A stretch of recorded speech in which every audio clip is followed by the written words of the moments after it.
Hello दोस्तों, मैं आपको सुनाने जा रहा हूँ आज की कहानी बलात्कारी का प्यार भाग 28।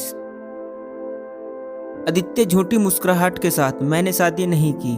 रोशनी चौंक कर क्या? आदित्य हाँ। रोशनी तो फिर आरसी? आदित्य रोशनी को आरसी के बारे में सारी बात बता देता है कि वो कैसे मिली और कैसे वो उसका पापा बन गया। आदित्य तसल्ली में आंखें बंद किए हुए अब बस जिंदगी का वही सहारा है जिसकी वजह से मैं जी पा रहा हूँ। वो ना होती तो पता नहीं मेरा क्या होता। और वो हल्के से मुस्कुरा देता है। आदित्य की बात सुनकर रोशनी भावुक हो जाती है, उसकी आंखें नम हो जाती है। तभी आदित्य उससे पूछता है, आदित्य खैर छोड़ो मेरी बातें, वो तो चलती रहेंगी। तुम बताओ, इतने दिनों बाद मिली, अपने बारे में नहीं बताओगी? इतने दिनों तक कहाँ थी? आदित्य के पूछने पर रोशनी उसे बताती है। 20 साल पहले रोशनी आदित्य को छोड़कर अपने पुराने शहर वापस आ जाती है। रोशनी का बुझा हुआ चेहरा और एक हफ्ते में ही वापस लौट आना रोशनी के पापा को अंदर ही अंदर परेशान करता जा रहा था कि उसकी बेटी के साथ क्या हुआ। रोशनी भी उदास रहती थी ये सोचकर कि उसने कैसे उस इंसान को चुना जिसने उसकी जिंदगी बर्बाद कर दी। रोशनी कहीं न कहीं खुद को ही गलत समझ रही थी।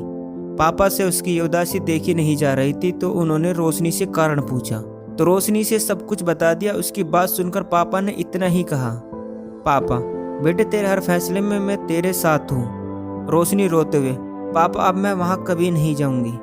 पापा उसे सीने से लगाकर उसके सर पर हाथ फेरते हैं। बेटी के इस दुख से उनकी आंखें भी नम हो जाती हैं। रोशनी अब अपने माँ पापा के साथ ही अपने पुराने शहर में रहने लगती है।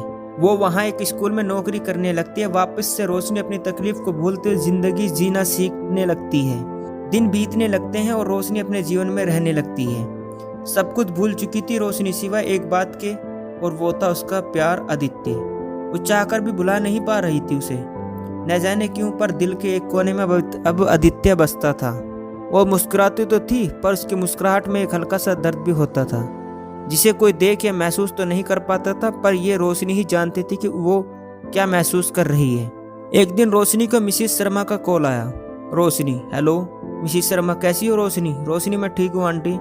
मिसिस शर्मा चिंता होते हुए, तुम कहाँ हो रोशनी? मैं तुम्हारे फ्लैट पर गई थी तो पता चला कि तुम अब वहाँ नहीं रहती और तुमने ऑफिस भी छोड़ दिया। आखिर क्यों? रोशनी गंभीर स्वर में, मैंने मुंबई छोड़ दिया है। मिसिस शर्मा आचार्य से, मुंबई छोड़ दिया है? पर क्यों? रोशनी, बस यूं ही समझ लीजिए कि मुझे मुंबई रास नहीं आया। मिसिस शर्मा, देखो रोशनी, मैं तुम्हें अच्छी तरह से जानती हूँ, तुम यूं ही कुछ नहीं करती। जरूर कोई बात है और वो तुम मुझे नहीं बताना चाह रही हो। अगर तुमने मुझे सच में कुछ समझा है तो तुम मुझे अपनी बात बताओ, मैं शायद तुम्हारी कुछ मदद कर सकूं। रोशनी, जो अब तक मिसेस शर्मा से बात करते अपने आप को संभाल कर रखा था, वो बिखर कर रोने लगती है। मिसेस शर्मा घबराते हुए, क्या हुआ बच्चा?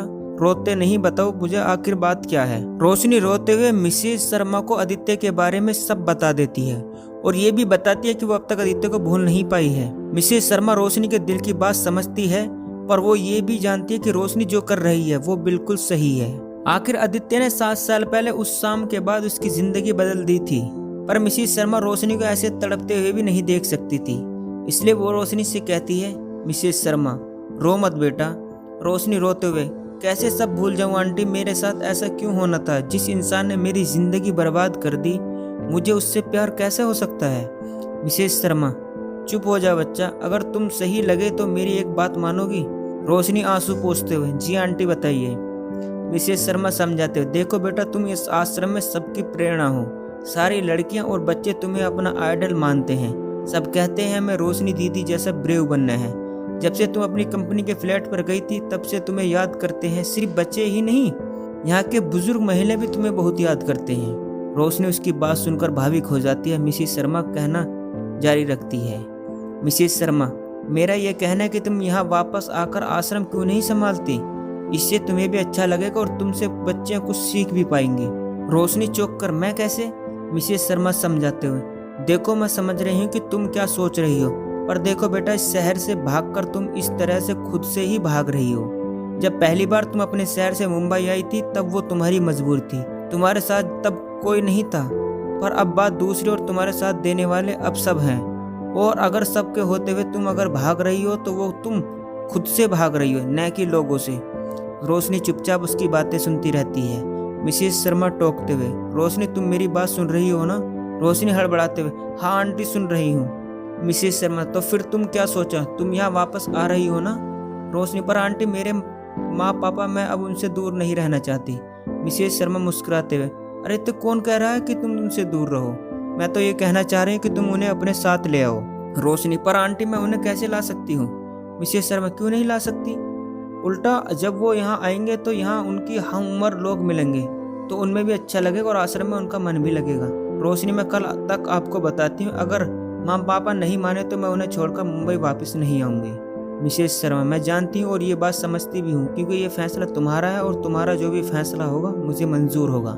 रोशनी, शुक्रिया आंटी, अब फोन रखती हूँ। मिसेस शर्मा, ठीक है बेटा, अपना ध्यान रखना, जीते रहो बच्चा। और दोनों फोन रख देते हैं। रोशनी डरते हुए अपने पापा के कमरे की तरफ जाती है और वो कहती है, रोशनी पापा, क्या मैं अंदर आ सकती हूँ? पापा चौंक कर अपना चश्मा चढ़ा हुए, तुम्हें मेरे कमरे के अंदर आने के लिए कब से परमिशन की जरूरत पड़ने लगी? रोशनी झिझकते हुए अंदर आकर पापा के पास वाली कुर्सी पर बैठते।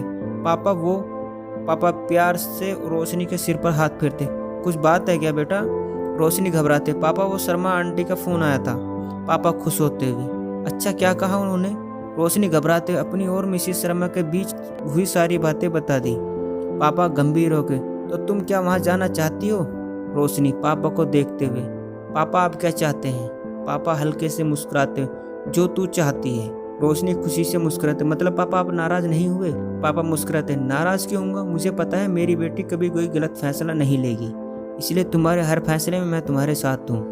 रोशनी पापा को गले लगाते हुए, थैंक यू पापा। पापा वैसे तुम्हें क्यों लगा कि मैं नाराज हो जाऊंगा? रोशनी थोड़ा हिचकिचाते, मुझे लगा कि आप इस घर को छोड़कर कहीं नहीं जाएंगे और अगर मैंने आपको ऐसा करने को कहा तो आप नाराज हो जाएंगे। पापा, बेटा तेरी खुशी में ही मेरी खुशी और मेरी खुशी भी। ये आवाज पीछे से आई थी। रोशनी और पापा ने पीछे पलट कर देखा तो वहाँ माँ खड़ी थी और रोशनी की बातों को सहमति दे रही थी। अगले दिन सबकी मुंबई जाने की तैयारियां चल रही थी। रोशनी के दोबारा मुंबई का सफर कैसा रहेगा, जानने के लिए पढ़िए अगला भाग।